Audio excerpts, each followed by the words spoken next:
Hindi ko na sana pinagmasdan ang iyong ganda, at hindi na rin pinansin pa bawat ngiti mong may gayuma. Hello mga ka-idol! So ngayon may ituturo na naman ako sa inyong kanta, no? So itong kanta na ituturo ko sa inyo ay request sa atin ng ating supporter. Yung request niya pala mga ka-idol ay yung Iniibig Kita na reggae version, no? So ito na yun, idol, yung request mo. Sana magustuhan mo yung reggae na ituturo ko ngayon, no? So doon muna tayo mga ka-idol sa kanyang reggae pattern, no? So yung reggae pattern niya mga ka-idol is 2 piraso kasi mag-iiba mamaya sa bagsakan na ng chords, no? So ito yung reggae pattern na una nyong gagamitin. So ganito siya. Bass, strum, pababa, tapos strum pataas, tapos top sa string, tapos strum ulit. Okay? So ulitin ko, bass, strum, strum ulit pataas, tapos top, strum pababa. Okay? Ganon yung gagawin nyo kapag yung chords walang open close parenthesis. Okay? Pero 2 piraso, 2 beses. Parang ganito siya mangyari. Down, tapos bass ulit, isa pa. Okay? Bago kayo lilipat, 2 bass muna. Okay? Halimbawa, bass 1,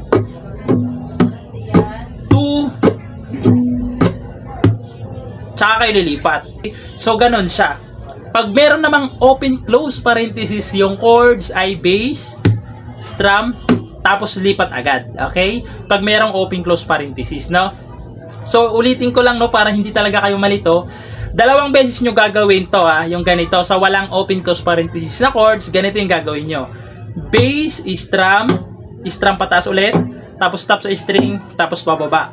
Tapos isa pa. Bass, strum, pataas, tapos top, tapos strum pababa. Tsaka na kayo lilipat ng chords, okay? So ganun lang yung strumming niya gagamitin natin. Pero pag may open close parenthesis, ibig sabihin lipat agad, okay? So doon na tayo sa kanyang verse, humaba na. So yung verse mga ka-idol is A. Ito yung A. Ayan, A. Pero yung gagamitin nating A ay yung bar chord, no? Kasi reggae yung ating ituturo. So ito siya sa A. Sa may 5th fret, okay? Ayan. 1, 2, 3, 4, 5. Sa 5th fret, ipitin yung ganyan. Dito naman sa 6th fret ay ipitin nyo tong 3rd string. Dito naman sa 6th fret ay itong 5th string tsaka 4th string. Ayan yung gagamitin natin. A. Sunod, B minor. Yung B minor na gagamitin natin is nandito siya. Yan. Yan. Dito siya sa may 1, 2, 3, 4, 5, 6, 7. Ayan, sa 7th fret, ibabar nyo siyang ganyan. Dito naman sa 9th fret, ay ipitin nyo tong 5th string tsaka 4th string lang. Ayan, B minor. Sunod is D. Yung D na gagamitin natin ay ito, kasi bar chord siya, no? Kasi reggae pala yan. D. Yung D, ito siya. 1, 2, 3, 4, 5. Sa 5th fret, ipitin nyo yung ganyan, ibar nyo. Dito naman sa 6th fret, ay ipitin nyo tong 2nd string, 3rd string, tsaka 4th string. Ayan, ganito kasi ako mag-iipit. Nakadepende na lang sa inyo kung anong klase yung pag-iipit nyo sa loob ng isang string, no? Ayan, D. Tapos, babalik kayo ng A. Tapos, pupunta ulit kayo ng B minor. Pupunta ulit kayo ng D. Tapos, babalik kayo sa A. Tapos, D ulit. Tapos, pupunta naman kayo ng E. So, yung E, nakaganito pa rin yung itsura ng daliri nyo. Uusod lang kayo hanggang dito sa may 7th fret. Bali, ito, nandito na siya sa 7th fret. Bali, ganyan yan. Ganyan siya. Yan. Iyan. E. Tapos, pupunta kayo ng A. A. Tapos, babalik kayo ng E. Tapos, F sharp minor. Yung F sharp minor na gagamitin natin is dito. Ayan, ganito. Ayan. So, dito siya. Ayan. 1, 2, 3, 4, 5, 6, 7, 8, 9. Sa 9th fret, ipitin nyo yung bar chords na ganyan. Dito naman sa 10th fret, ay ipitin nyo itong 2nd string. Ayan. Dito naman sa 11 ay itong 4th string, tsaka 3rd string lang. Ayan yung F sharp minor na gagamitin natin. Yan. Pagtapos nyo dyan, pupunta kayo ulit ng D, tapos A, tapos E, tapos A ulit. Ayan. So, medyo mahaba-haba yung chords niya mga ka-idol, no? Pagpasensyahan nyo na kasi mahaba talaga yung chords niya, no? So, ganito siya pag sinampulan para mas marinig nyo, no? So, ganito siya.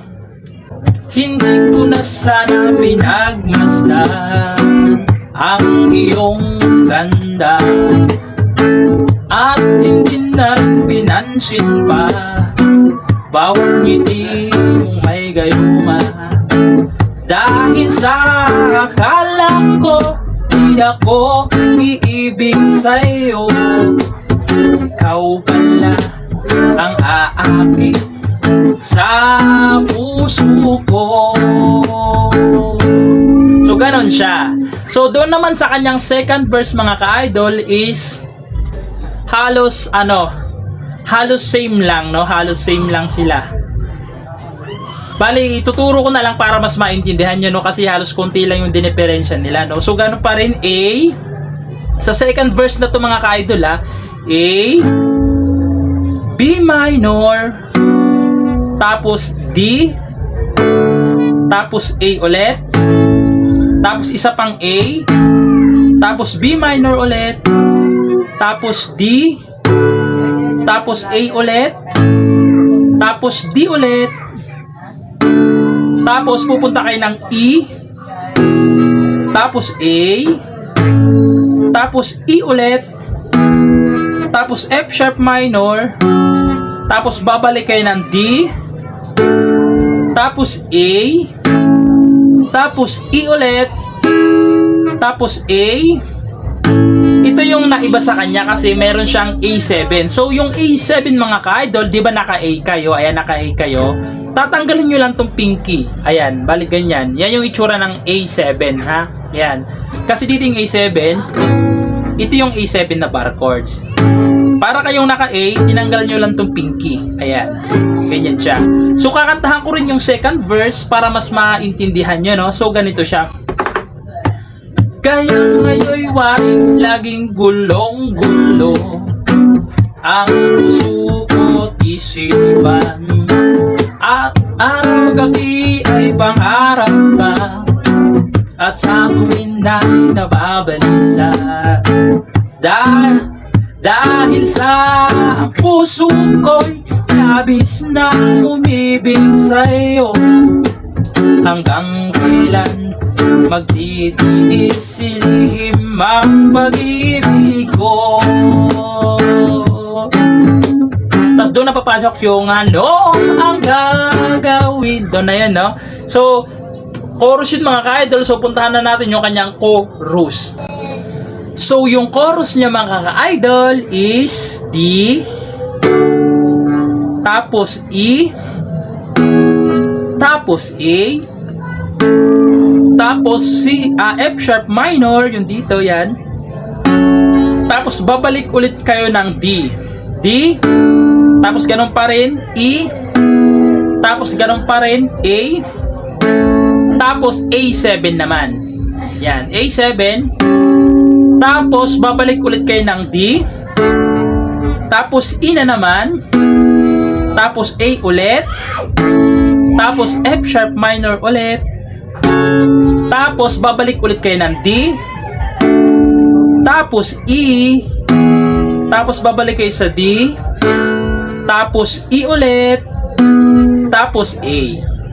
Ayan. Mahaba lang yung chords niya mga ka-idol, pero ano lang siya, sunod-sunod lang, no? Para baka kasi malito kayo. Mahaba lang siya tignan, pero halos halos ilang chords lang to. Mahaba lang siya, tignan. So, sasampulan ko kayo ng chorus para mas malaman nyo, no? So, ganito siya.